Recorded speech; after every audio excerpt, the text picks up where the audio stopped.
Bangladesh's War Crimes Tribunal is planning to seek the extradition of ousted Prime Minister Sheikh Hasina after she escaped neighbouring India last month, following weeks of student-led demonstrations.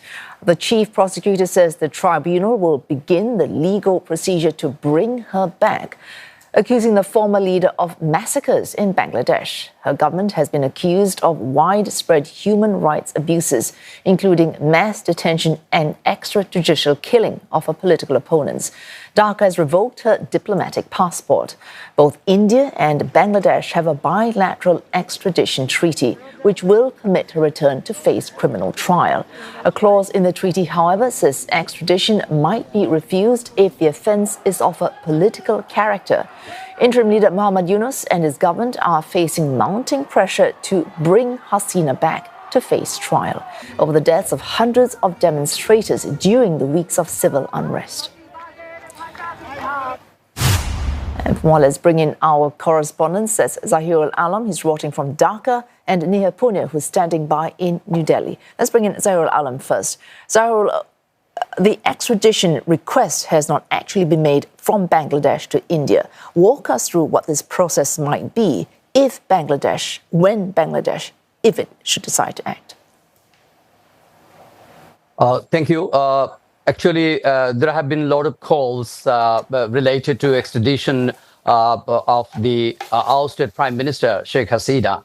And the International Crime Tribunal Chief Prosecutor, as you mentioned earlier, that he has already given the guidelines that the charges have been brought against the former Prime Minister, ousted Prime Minister, of mass killings and the atrocities and crime against humanity. So the process is already, as there have been investigation, is underway. When the court judges and other formalities will be installed properly, because the previous judges have been resigned. So when the court reopened, and they will, in an expected way, they will issue arrest warrant. And if they issue arrest warrant, then the ICT and the chief prosecutor will go for extradition request to the government. And the government, the interim government advisors, they have already indicated that if there is an arrest warrant and the court seeks her extradition, then definitely the government will go for the request to the neighboring country, India, where she refused.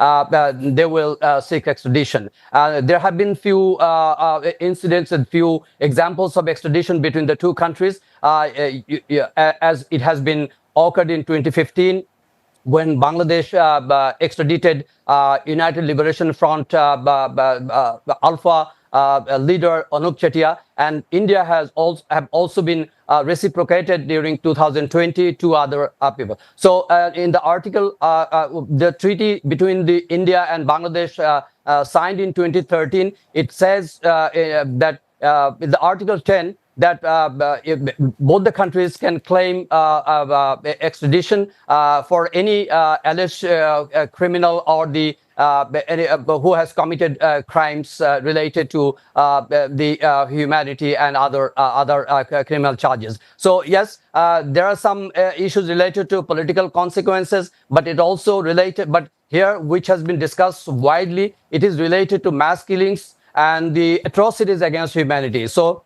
there is immense chances, and the claim is also increasing that the court will issue warrant, as the chief prosecutor indicated, and accordingly the government will act and deal with this matter with the neighboring country, India. Oh, thanks, Zahirul Alam in Bangladesh there. Let's bring in Neha, Poonia, who is standing by New Delhi. Neha, we just heard Zahirul outlining two precedents, at least, for this extradition treaty actually working 2015 and 2020. Both Bangladesh and India have agreed to extradition requests from both sides. How likely, though, this time involving Sheikh Hasina, is India likely to accede to an extradition request?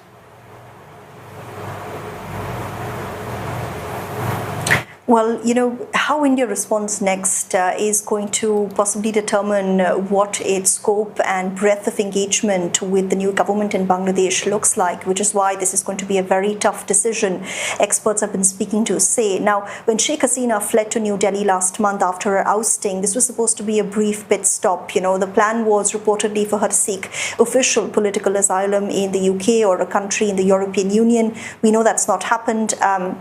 As far as we know, she's still in a safe house in India. The whole location is not public knowledge. Her son and her family members who've been speaking to members of the press here in India have repeatedly said that Sheikh Hasina wants to return to Bangladesh, but not as a criminal who will then stand trial for charges her family calls as politically motivated. Now, this treaty was signed in 2013, updated a few years after that. All you need is an arrest warrant from a court from one of the two countries to extradite an alleged criminal. The idea was initially to tackle crimes related to national security, cross-border crime as well as terror activities was the prime scope of this extradition treaty. But we've been saying that there is a clause that says a country can deny extradition on the grounds that a request is being made and that request is of quote-unquote political character.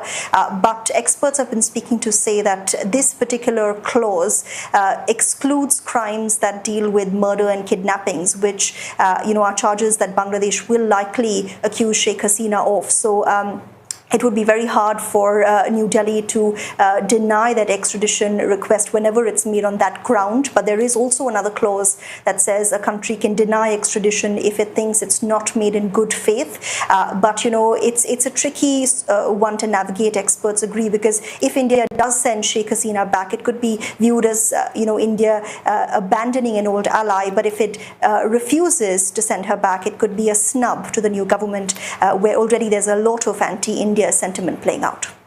Thanks. Neha, Poonia reporting live from New Delhi, and Zahirul reporting live from Dhaka.